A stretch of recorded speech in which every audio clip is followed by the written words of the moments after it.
Okay guys, so to start today, we're going to be talking about the Ferrari 812 Superfast, and this car is a beast.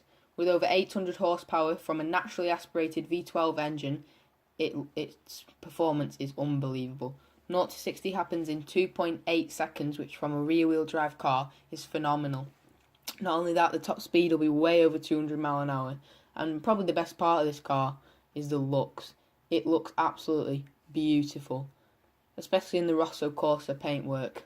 I just think it just looks classic Italian, and Ferrari, what a job they've done. I actually think this car is the best car since the LaFerrari that Ferrari have produced, but big well done to Ferrari for this car.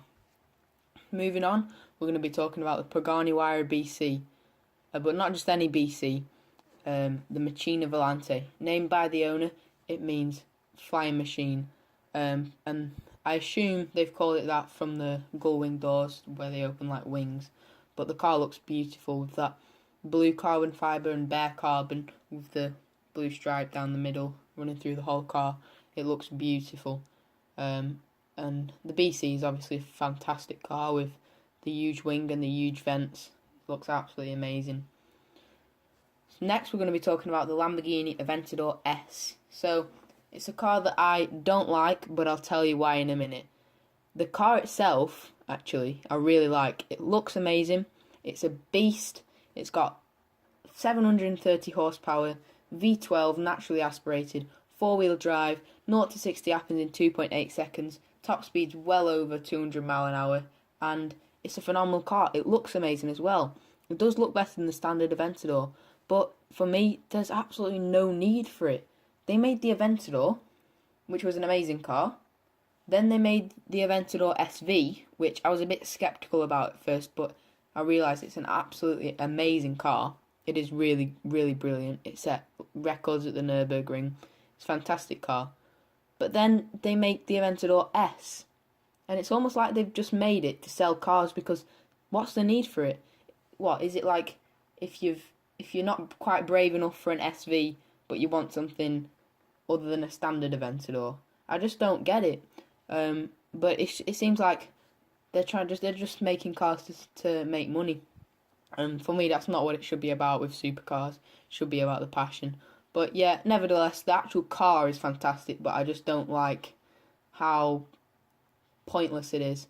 But yeah, moving on, we're going to be talking about the Koenigsegg Agera RS1.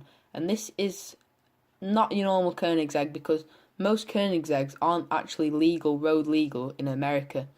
But this one is. It's made to the American spec, and I think it's the best looking Koenigsegg ever, to be honest. The white and blue white with carbon fibre and then blue accents and highlights. It just looks phenomenal. I actually think that's the best Koenigsegg for looks ever made. So it's an Agera RS. The owners have chosen to call it the RS1, and they've put the colours together themselves. It just looks amazing. But not only that, it's classic Koenigsegg. It's got over 1,000 horsepower, does well over 250 mph. The downforce on this car as well, just from those winglets at the front and the splitter, the diffuser, the side skirts, the rear wing. The whole car is just built for aerodynamics and downforce, like any Koenigsegg really, and I just absolutely love it. I think it's absolutely fantastic. It's a beautiful car to look at. The performance is there, and I forgot to mention it's from a V8 with twin turbos. Performance is amazing. Yeah, amazing car. Now we're going to end on some very sad news. So finally today, guys, we're going to finish on some very sad news. Again, Koenigsegg's. So you might remember 2017 Geneva Motor Show. Koenigsegg had on show the Agera RS Gryphon, and it's a car that the owner had designed. They named it, and it was bare carbon with gold leaf accents, and it looked unbelievable.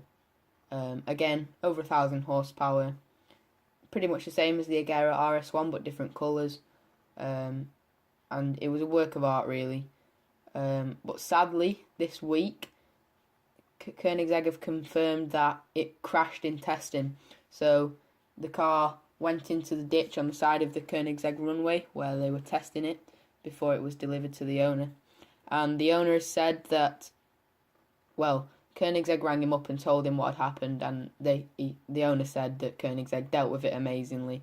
But they rang him up, told him what had happened, and he said to them that the best option was for them to keep the car as a test car, so they will test other cars with this car, and he will get a brand new Agera RS.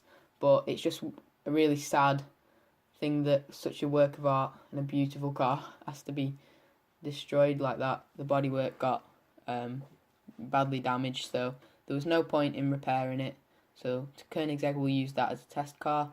But yeah, I feel so sorry for the owner. He must be gutted. But yeah, So yeah, guys, that was the end of Car News Episode 1. Don't forget to subscribe for more amazing videos and more car news episodes if you enjoyed this one. Like and comment down below. And yeah, I'll see you in the next one.